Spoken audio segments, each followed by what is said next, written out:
சென்னை மடிப்பாக்கத்தில் உள்ள சென்னை குடிநீர் வாரிய வளாகத்தில் ஏற்பட்ட தீ விபத்தால் அருகில் உள்ள கார்களும் பற்றி எரிவதால் பெரும் பரபரப்பு ஏற்பட்டிருக்கிறது. அது தொடர்பான காட்சிகளை நாம் திரையில் பார்த்துக் கொண்டிருக்கிறோம்.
இது பற்றிய மேலும் விவரங்களை எமது செய்தியாளர் சாலமன் வழங்கிட கேட்கலாம். சாலமன், இந்த தீ விபத்திற்கான காரணம் என்ன? தற்போது தீ அணைக்கப்பட்டு விட்டதா? என்ன சூழல் அங்கு நிலவுகிறது?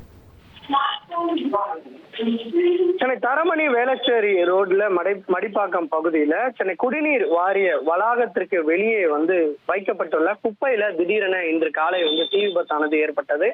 இந்த தீ விபத்து அதிகப்படியான தீயானது கொழுந்து விட்டு எரிந்ததால இந்த தீயினோட புகையானது கரும்புகையாக கிளம்பி அந்த அருகில் இருக்கக்கூடிய சாலை முழுவதிலுமே இந்த கரும்புகை சூழ்ந்ததால வாகன ஓட்டிகள் பெரிதும் அவதிக்குள்ளாகி இருக்கிறனர். அது மட்டுமின்றி இந்த தீயானது அதிகப்படியாக கிளம்பியதால அருகில் இருக்கக்கூடிய இந்த வேஸ்டேஜ் வாகனங்கள் அங்கு நிறுத்தி வைக்கப்பட்டிருக்கிறது. இந்த தீ அதிகப்படியாகி அருகில் இருக்கக்கூடிய பழுதாகி நிற்கக்கூடிய சீஸ் பண்ணி வைக்கக்கூடிய அந்த வெஹிக்கிள் மூலமாக, அதாவது லாரி, வேன், இருசக்கர வாகனங்கள் ஆகியவற்றை அந்த பக்கத்திலேயே அந்த குப்பைக்கு பக்கத்திலேயே நிற்க வைத்திருப்பதால இந்த தீயானது அருகில் இருக்கக்கூடிய அந்த வாகனத்திலும் பட்டு அதுவும் இப்ப தற்போது எரிந்து வருகிறது.